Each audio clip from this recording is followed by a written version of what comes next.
Ah oui, je vais te présenter.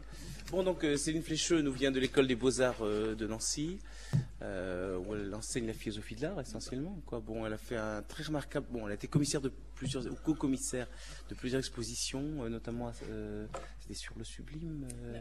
Sur le paysage. Le paysage. Le paysage avec sublime, c'est oui. À Valence. Valence. Et puis sinon, c'était Mesure des mesures à Nancy. D'accord, c'était à Nancy.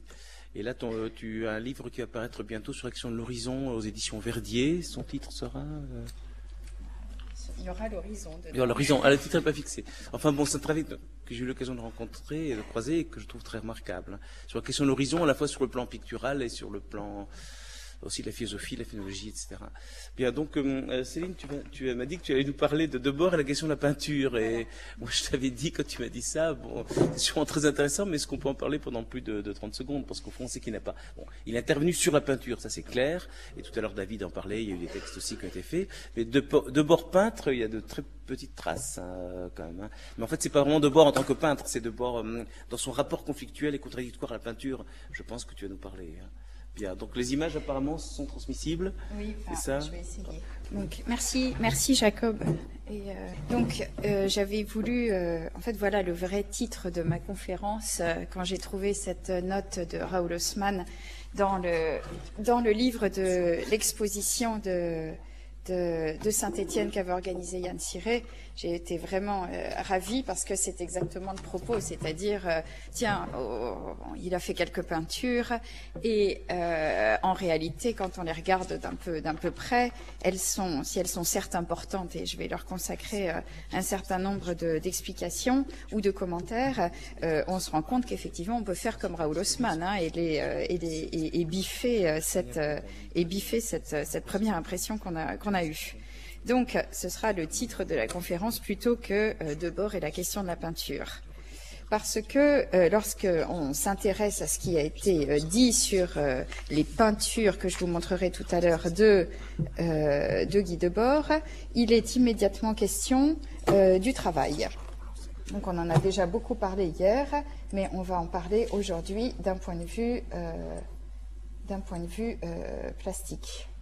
Alors, où est donc, qu'elle soit signée Guy Debord ou non, ce qui est un petit peu discuté par Bourseillet par exemple, l'inscription à la craie ne travaillait jamais, photographiée en 1953, donc Debord a 22 ans, dans la rue de Seine, donc près de l'Académie française, demeure l'œuvre que le fondateur de l'Internationale situationniste reconnaît plus que tout autre. Sa plus grande œuvre, si l'on en croit ce qu'il écrit à Marc Dachy, plus grande alors que ses films, que ses productions plastiques et que ses écrits. Reste à savoir ce qu'il faut entendre par œuvre. Il est difficile de croire en effet que les écrits de Debord ne seraient pas des œuvres, au sens où l'entend leur propre auteur, alors que lui-même plaçait l'écriture plus haut que tout, qu'elle soit cinématographique, autobiographique ou théorique. Ne voulait-il pas écrire la langue de son siècle? Écrire n'était-elle pas pour lui la façon de dire son époque, de la décrire au plus près? Revues, manifestes, tracts, scénarios, collaborations, comme on l'a vu dans les livres avec Asger-Jorn, précis de jeux, lettres, etc. Rares sont les personnalités du XXe siècle qui ont tant abondé dans une production écrite sur des supports aussi divers. Certes, Debord n'était pas un homme public. Il ne se répandait pas en interview dans les journaux ou dans la presse, où il ne prenait pas la pose du penseur à la télévision. Il n'a pas choisi l'oral pour exprimer ses idées. S'il était silencieux et secret pour les médias, il n'était pas muet pour autant. L'écrit convient mieux à celui qui entend se tenir loin d'un système qui galvaude toute manifestation en communication, en choses à dire ou sur lesquelles se prononcer. L'écriture de Debord n'a rien à dire au sens publicitaire. Sans message, elle définit un territoire qui demande à tout acte d'énonciation de se situer et qui condamne par avance, d'une certaine manière, toute tentative d'explicitation. Pourquoi ne travailler jamais serait, selon son propre auteur, sa plus grande œuvre? À cause de ce que cette inscription signifie, littéralement, ou encore parce qu'il s'agit d'une trace laissée dans la rue, donc il y a un impact direct sur celui qui la voyait au moment où il la voyait. Donc là, il y a une idée du temps présent réalisé. Ou encore parce que justement, ce n'est pas une phrase séparée de la vie, mais sa réalisation même dans la vie. La plus grande œuvre, pour reprendre l'idée situationniste, n'était-ce pas la réalisation de l'art dans la vie? l'abolition de la distance entre les sphères privées et publiques, la fin de la séparation entre les domaines de la vie quotidienne. Outre son caractère intempestif, ne travaillez jamais est un mot d'ordre suivi à la lettre par Debord lui-même, qui, dans une mauvaise réputation, se plaît justement à énoncer qu'il a tenu parole, sur ce point-là du moins. À propos de cette phrase que certains considèrent comme étant un bluff, il rétorque « Est-ce un bluff si facile à soutenir ?» Ne jamais travailler demande de grands talents. Il est heureux que je les ai eus. Le refus, je coupe la citation, le refus du travail a pu être incompris et blâmé chez moi. Je n'avais certes pas prétendu embellir cette attitude par une quelconque justification éthique. Je voulais tout simplement faire ce que j'aimais le mieux. En fait, j'ai cherché à connaître, durant ma vie, bon nombre de situations poétiques et aussi la satisfaction de quelques-uns de mes vices. Le pouvoir n'y figure pas, la liberté, j'aime la liberté, mais sûrement pas l'argent. Donc là, cette incitation d'une mauvaise réputation montre bien qu'il y a une réalisation de ne travailler jamais dans la vie de Debord lui-même. Et ne travailler jamais, si on reprend un des sens du mot travail, selon Littré, c'est aussi veiller à ne pas se soucier de sa propre ambition. Donc là, il joue aussi sur le sens de ce mot de travailler.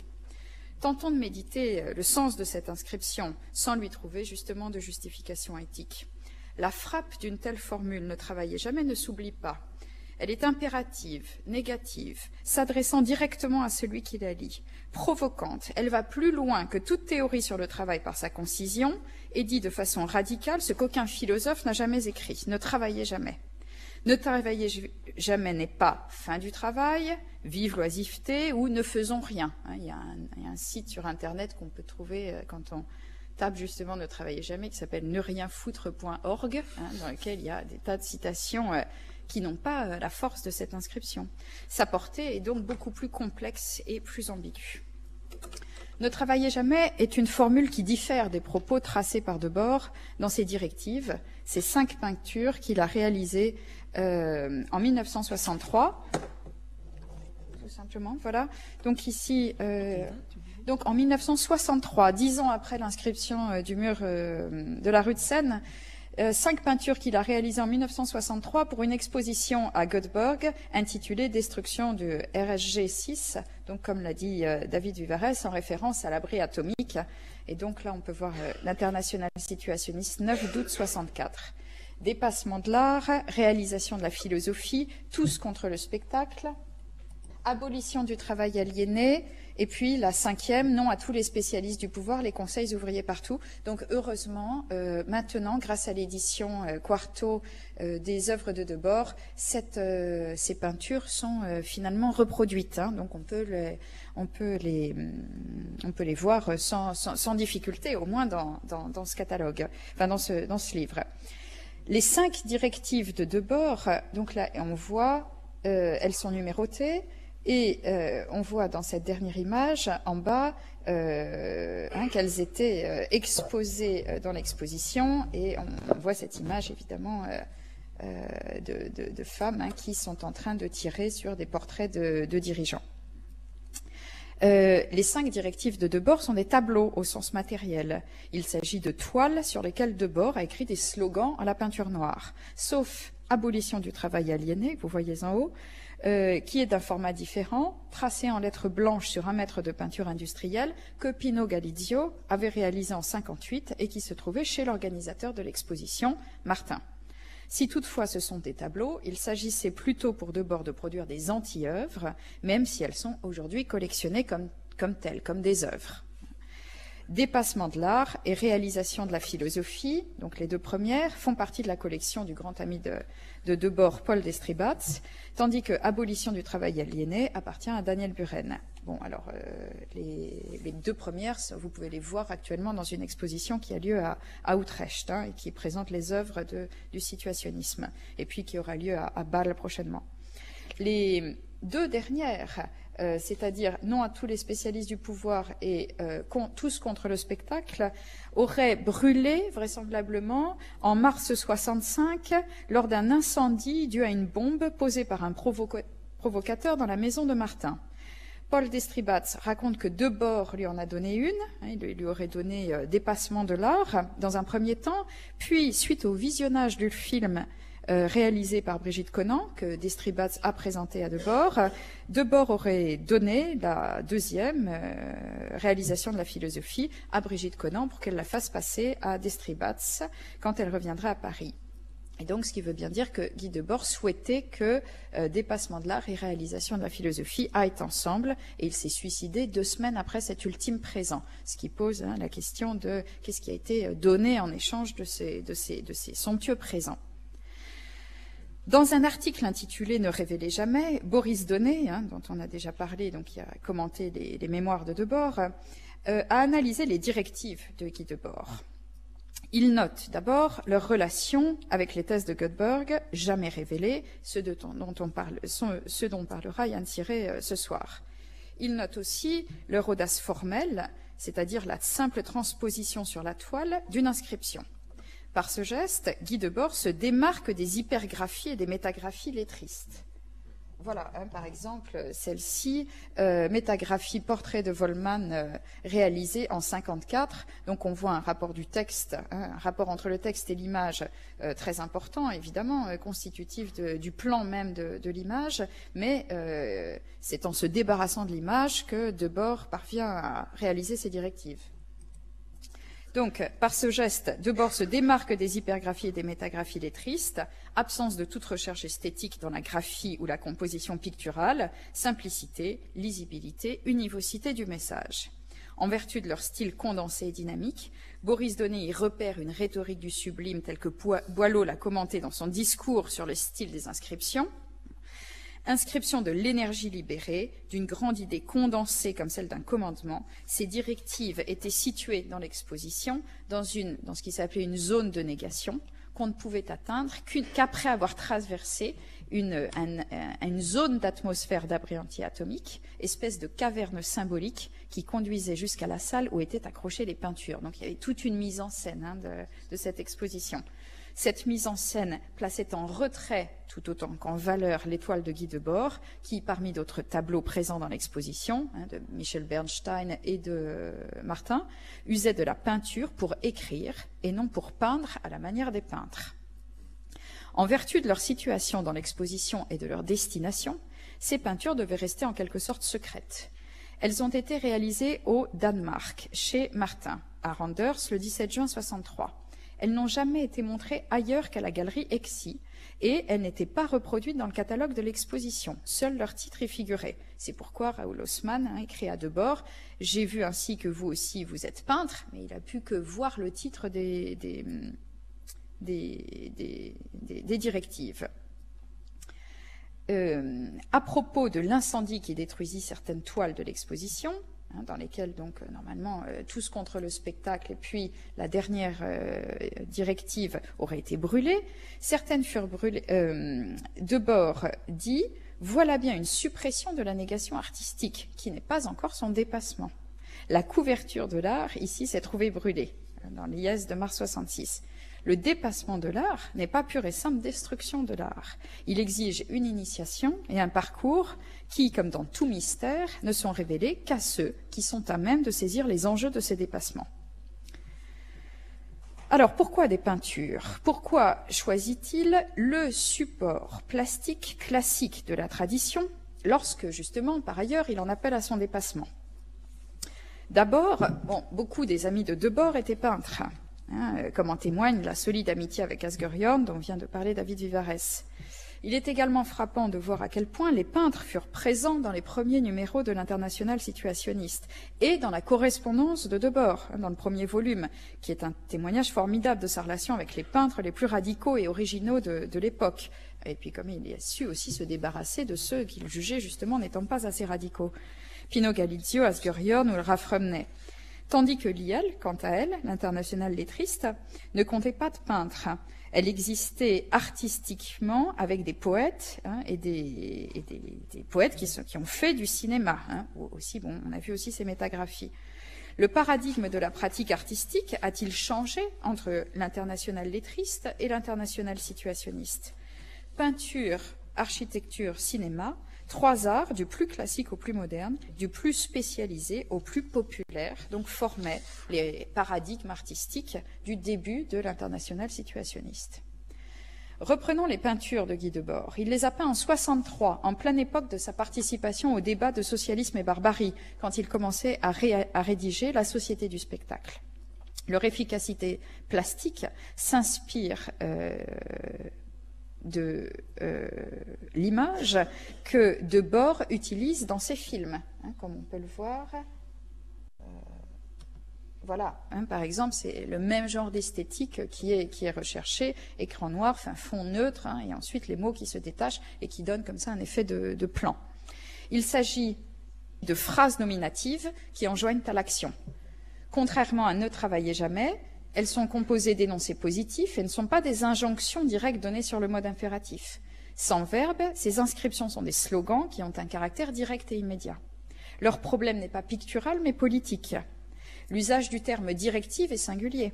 Selon le Trésor de la langue française, il s'agit d'un ensemble d'indications, d'instructions données par une autorité administrative, politique, religieuse, militaire, auxquelles on doit se conformer en vue d'une ligne de conduite déterminée.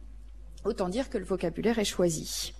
Le camp de la stratégie et du commandement, cher à Guy Debord, se fait sentir jusqu'au titre de ses seules peintures. C'est aussi, selon Littré, qui a la force, la propriété de diriger. La citation de Bossuet qui suit est révélatrice de la position de Debord. Les princes ne sont pas soumis aux peines des lois. Ou, comme parle la théologie, ils sont soumis aux lois, non quant à la puissance coactive, mais quant à la puissance directive. Une directive, donc, n'est pas une loi. Elle est plus puissante qu'une loi, dans un sens. Elle porte en elle la puissance même de diriger. Elle est plus qu'une consigne, car elle a un enjeu révolutionnaire. Elle dit la direction selon laquelle il faut agir. Une directive, contrairement à une loi, ne se subit pas. Elle enjoint la participation, l'accord, la réalisation de ceux qui s'y conforment. La directive numéro 5, pardon, je suis navrée, je pensais que les images allaient défiler en PowerPoint, mais... Donc la directive numéro 5, non à tous les spécialistes du pouvoir et les conseils ouvriers partout, c'est sûrement d'un point de vue plastique la plus bancale de toutes.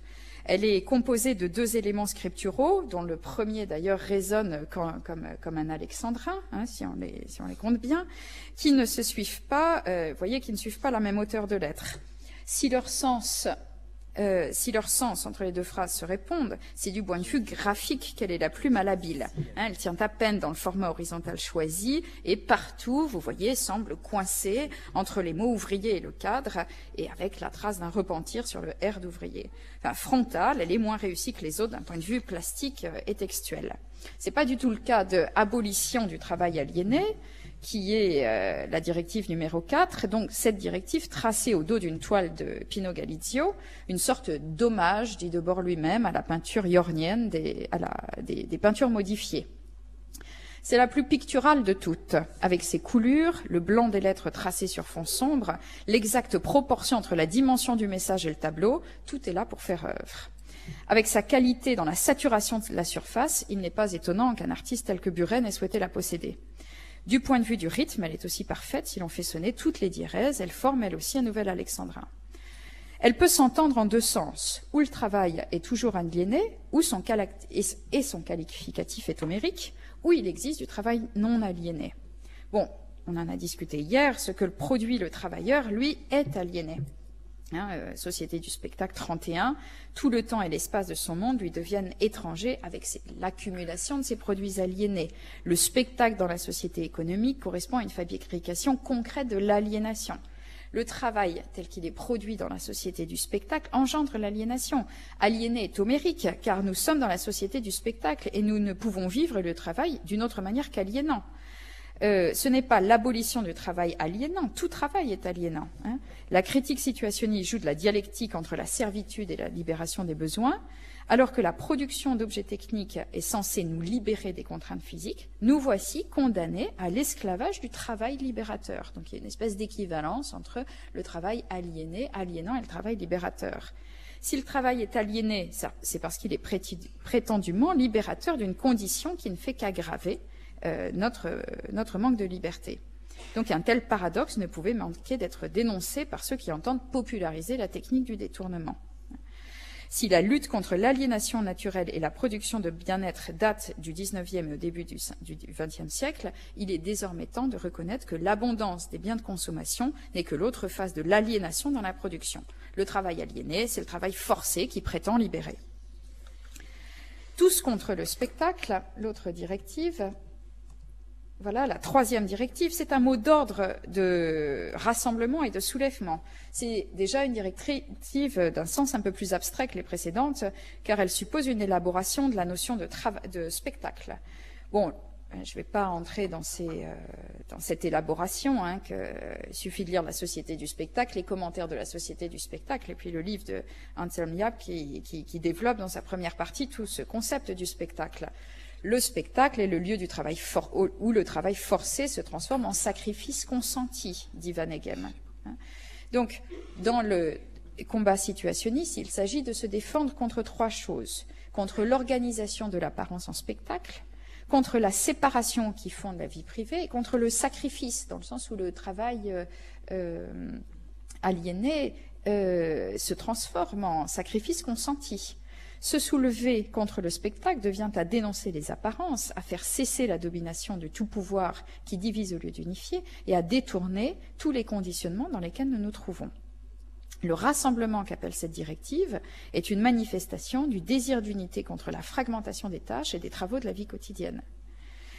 La consonance entre spectacle et entre spectaculaire et spéculaire, comme l'a analysé Daniel Blanchard, fait preuve du caractère imagé et distant du spectacle. Il rend abstrait la valeur concrète du travail. Il quantifie les productions sans apprécier les qualités. Il objective les relations humaines en valeur d'échange et organise la vie en fonction du degré de renoncement auquel on consent.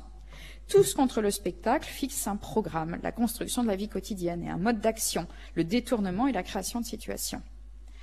Le conflit qu'entend mener l'IS s'étend donc de la querelle domestique jusqu'à la guerre révolutionnaire. Les antagonismes du spectacle sont la participation, la communication et la réalisation. Élaborer une forme de communication directe afin que tous puissent participer à la vie quotidienne, étatique, décisionnelle, voilà qui va à l'encontre du spectacle. Quant à la réalisation, elle fait l'objet de la deuxième directive. Alors, dépassement de l'art et réalisation de la philosophie sont visiblement deux toiles qui ont été réalisées l'une à la suite de l'autre. Hein. C'est sûrement aussi la raison pour laquelle Debord considérait qu'elles devaient rester ensemble. Elles forment un ordre, déjà le dépassement, puis la réalisation, comme des pendants, et ce n'est qu'ensemble qu'elles peuvent s'apprécier. Les positions des membres de l'IS en 63 sont bien connues. L'art est médiation par le signe, par la représentation, par la symbolisation, substitue de la vraie vie, truqué, déformant, fragmenté. Il est l'instrument de la domination spectaculaire. Briser l'emprise pétrifiante de l'image, réaffirmer une authenticité qui demeure toujours à inventer, voilà ce à quoi doit conduire le dépassement de l'art. Tant qu'il demeurera un domaine séparé de la vie, l'art n'aura qu'à offrir l'image d'un monde tenu à distance. Mais dépassement n'est pas dissolution, hein, et dépassement n'est pas non plus négation ou destruction. Si la profanation d'œuvres d'art intéresse autant les situationnistes que les surréalistes, ils n'ont pas appelé à la destruction de leurs propres œuvres plastiques. Il semble même que Debord ait soigneusement gardé les siennes, jusqu'à sa mort. Enfin, tout de même, il y en a 2 qui ont brûlé parmi ces 5 directives, mais 3 qui ont été conservées. Donc ça veut dire qu'il est parti de l'exposition avec ses œuvres sous le bras. Le dépassement de l'art allait-il bientôt arriver, hein, dans une espèce de formule prémonitoire? La suppression et la réalisation de l'art sont les aspects inséparables d'un même dépassement de l'art, dit la Société du spectacle. Nous retrouvons le paradoxe de la position debordienne, c'est par une forme artistique que le dépassement de l'art est appelé de ses vœux, faire un plus grand art qui coïnciderait directement avec la vie par un geste politique. Alors pour la directive numéro 2, réalisation de la philosophie, c'est la seule directive qui figure dans Panégyrique. Elle est suivie de cette citation très éclairante de Diogène Laërce à propos d'Héraclite. Héraclite le braillard, l'insulteur de la foule qui parla par énigme. Son humeur mélancolique lui fit écrire des œuvres restées inachevées et d'autres où les idées sont exprimées contradictoirement. Son livre acquit tant de renom qu'on vit apparaître des disciples qu'on appela héraclitéens. Donc cette réalisation est peut-être ce qui s'approche le plus de l'autoportrait de Debord. Bon, il suffit de lire La Société du spectacle 19, le spectacle ne réalise pas la philosophie, il philosophise la réalité, c'est la vie de tous qui s'est dégradé en univers spéculatif pour rendre compte de la portée de cette directive. Réaliser, c'est devenir réel. Réaliser la philosophie, c'est remettre en cause les fondements du voir et de la technique dans la société, c'est remettre en cause la structure spéculaire du monde vécu actuel, mais aussi promouvoir d'autres formes d'activité que celles qui passent par le fait d'être vues ou contemplées. Bon, on a parlé de cela longuement hier, donc il s'agit de promouvoir un autre rapport à la réalité que le voir, ou un autre espace, ce dont parlait Jean-Philippe Millet hier, dans lequel justement un autre voir pourrait être possible.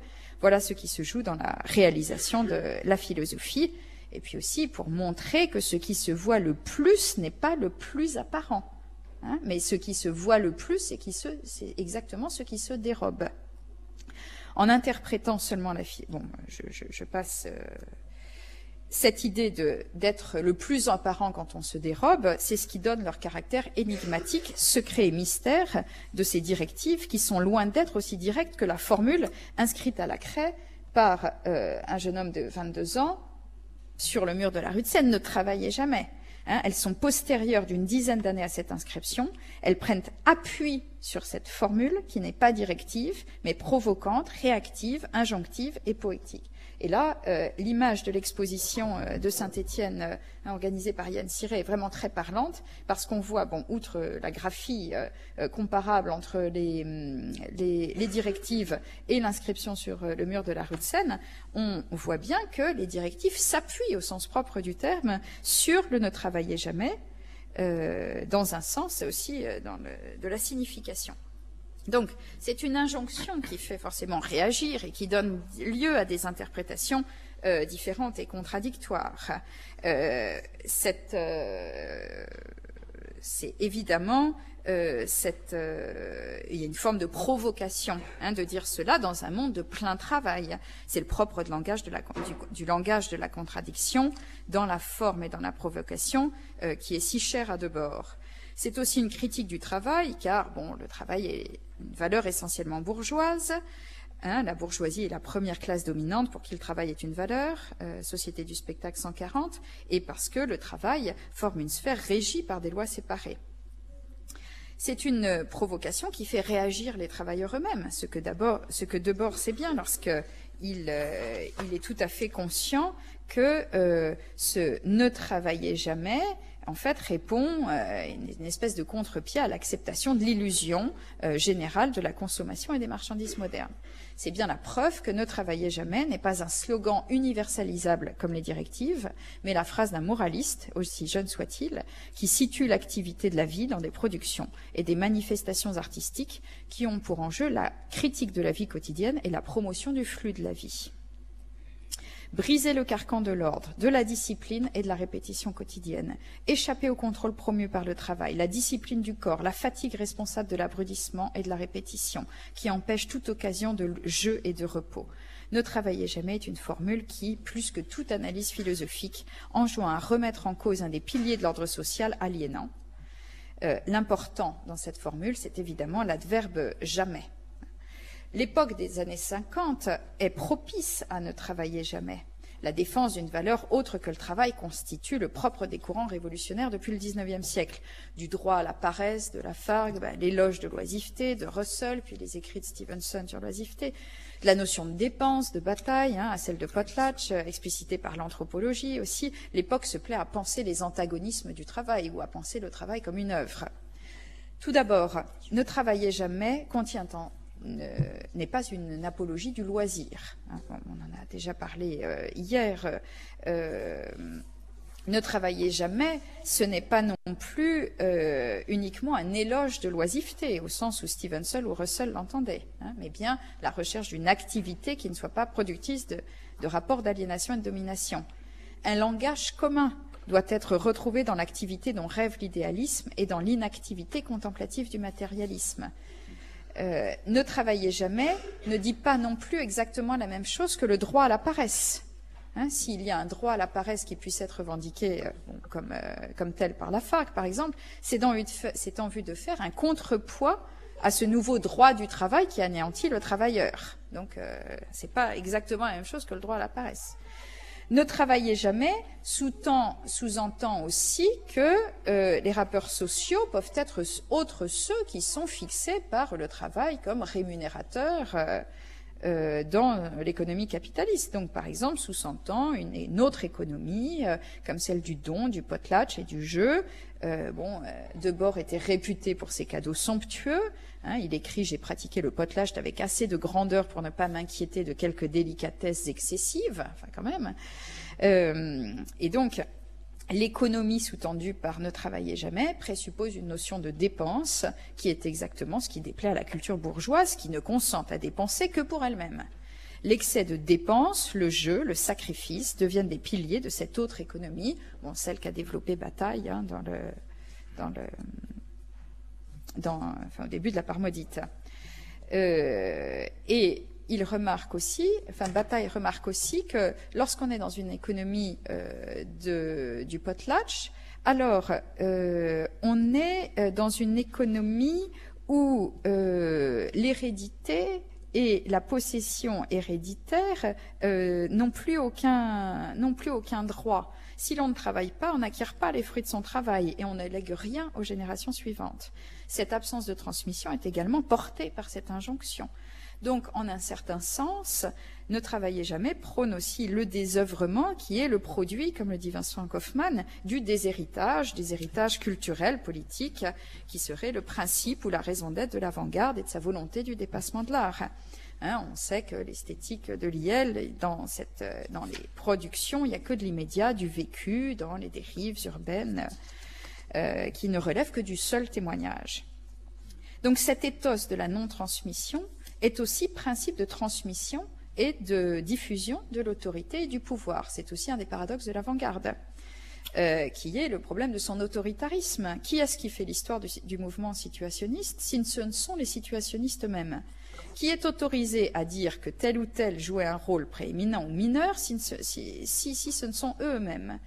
Si cette position est le fait même c'est cette position qui est le fait même des avant-gardes, c'est ce qui leur donne toute leur force d'ailleurs. Ils obligent l'historien à revoir sa définition de l'art, de la production, de l'exposition. En revanche, cette position pose le problème de juge et de partie. Hein. Eux-mêmes décident qui est, qui n'est pas, qui n'est plus situationniste, qui peut se réclamer de leurs idées, quel témoignage, document ou preuve fait leur action. En un sens, les avant-gardes sont plus autoritaires que tout autre mouvement artistique de ce siècle. Eux-mêmes n'ont rien dit de certains documents qu'ils ont fait disparaître ou qu'ils ont tenus secrets, comme ces directives.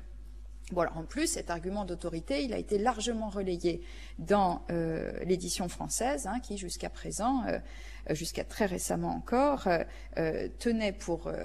rendait la tâche très difficile pour celui qui voulait faire l'histoire justement de l'international situationniste, puisque n'était publié que Debord, et heureusement que les éditions Alia, et d'autres, hein, évidemment, ont publié tous les autres écrits, d'ailleurs qui prennent à chaque fois une forme assez intéressante. Ça donne lieu à des récits biographiques, à des témoignages, les récits de cette époque.